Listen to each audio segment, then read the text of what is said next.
एक शांत सी सुबह थी जब शहर के कोने में बसे एक छोटे से अनाथालय छोटा आसरा की घंटी बजी।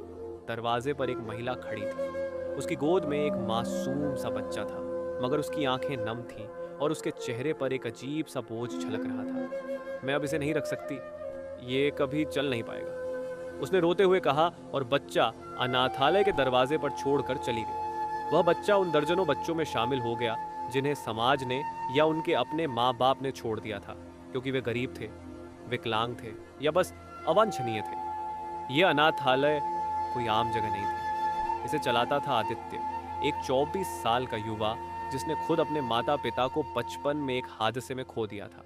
वो भी एक समय इसी अनाथालय में पला बड़ा था, लेकिन जब बड़ा हुआ तो उसने तय किया कि वो इस जगह को सिर्फ एक छत नहीं बनाएगा, बल्कि एक परिवार बनाएगा। आदित्य ने अपनी पढ़ाई स्कॉलरशिप के जरिए पूरी की।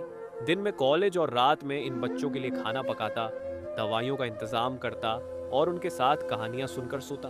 धीरे धीरे वो एक भाई, एक पिता और कईयों के लिए मां जैसा बन गया। एक दिन एक बच्ची लाई गई, गुड़िया, जिसकी दोनों आंखें जन्म से बंद थी। उसकी मां ने उसे रेलवे स्टेशन पर छोड़ दिया था। जब आदित्य ने उसे गोद में उठाया तो वो बस मुस्कुरा दी।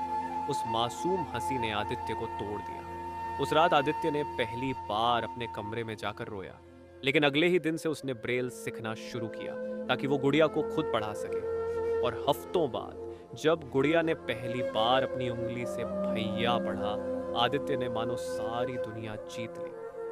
अनाथालय में अब करीब 35 बच्चे थे। कोई बोल नहीं पाता था, कोई चल नहीं सकता था, किसी के पास माता पिता नहीं थे, और जिनके थे उन्होंने उन्हें त्याग दिया था। आदित्य एक एक बच्चे के लिए लड़ता, सरकारी मदद, दवाइयाँ, स्कूल में दाखिला, इलाज, सब कुछ। कभी कभी पेट भर खाना नहीं होता तो वो खुद भूखा रह जाता, लेकिन बच्चों को कभी कमी महसूस नहीं होने देता। एक दिन एक रिपोर्टर आया जिसने इस अनाथालय की कहानी देश भर में फैला दी। आदित्य से पूछा गया, तुम्हें क्या चाहिए बदले में? उसने सिर्फ मुस्कुरा कर कहा, बस इतना कि कोई बच्चा फिर से यह ना सुने कि तू बोझ है।